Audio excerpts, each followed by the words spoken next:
Okay, for the sake of clarity, I'm just going to recap an activator really quickly. So on the board we have, this box here represents the command or a verbal cue or the commencement of an exercise. And then this box on our little graph timeline of an exercise is going to represent the completion of an exercise, whether at sit, down, stay, place, whatever it may be. And remember, an activator starts and finishes before the commencement of an exercise or before the cue is given. Whereas negative reinforcement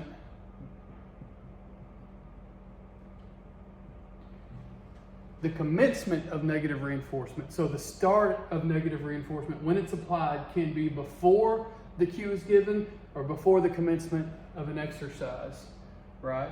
So this was negative reinforcement. It can start before or simultaneously, but not after.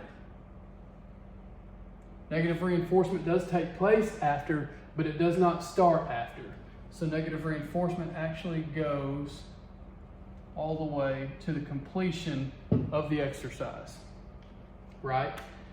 So an activator starts and finishes before the commencement of an exercise, and negative reinforcement starts either before or simultaneously with the commencement of an exercise or the cue to an exercise. So it would look like sit, and the dog sits and I let the pressure off, or it would look like sit, the dog sits and I let the pressure off, right?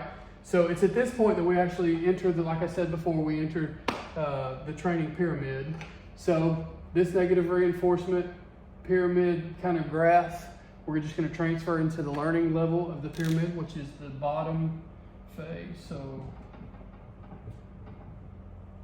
learning phase.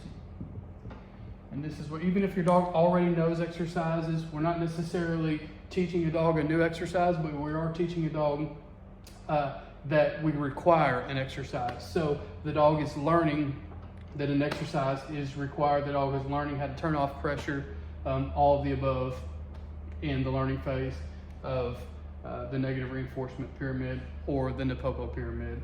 So what that looks like is negative reinforcement applied, the dog sits, the negative reinforcement is removed, right?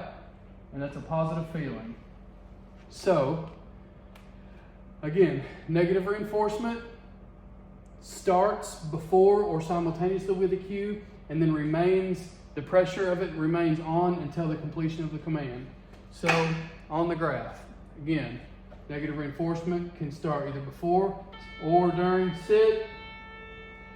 The dog does the command, I remove the pressure, and then that's a positive feeling to the dog. So a lot of people get kind of torn a little bit or confused about the positive feeling here. So imagine the pressure of your feet. You've been working all day, your feet are in boots all day, right?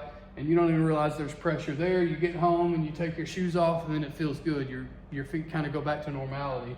Well, that's a positive feeling, right? That's a reward, just going back to the norm.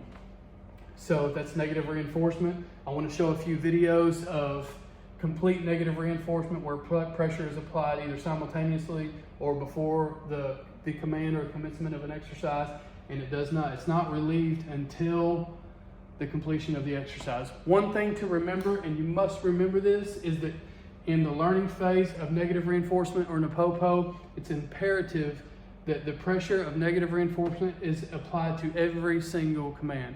Remember, the reward of negative reinforcement is the removal of the pressure. And so in order for there to be a reward, there has to be a removal of pressure. And in order for there to be a removal of pressure, there has to be pressure to begin with. So, and when we move on to Napopo, which we may or may not get there, I'm not sure. It's kind of all in one in this pyramid. It's just an added benefit. You'll see that in the videos already that we're going to show. But also, whenever the pressure is relieved and we add in the reward, so in this case it would be the click or the ball or the click or the food that you see in the videos. Mostly it's the negative reinforcement, the pressure is removed, and then I click and give a ball. But because of classical conditioning, the dog starts to learn that the removal of the pressure predicts the reward, right? So there again, you have the dog actually begins to look forward to the pressure because they know the removal of the pressure is a ball's coming, right? Or food's coming, some type of a reward is coming. So in order to have that reward or that double reward, the pressure has to be there. And we want the pressure to be there in the learning phase in every single repetition. And there's a reason for that, right? We'll get to that in just a little bit, but every single repetition.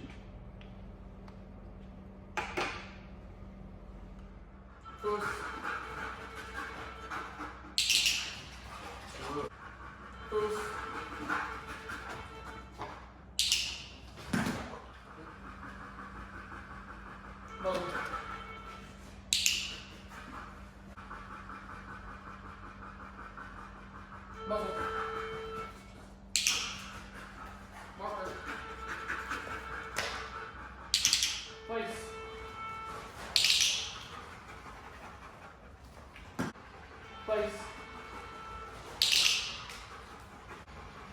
Place. Box.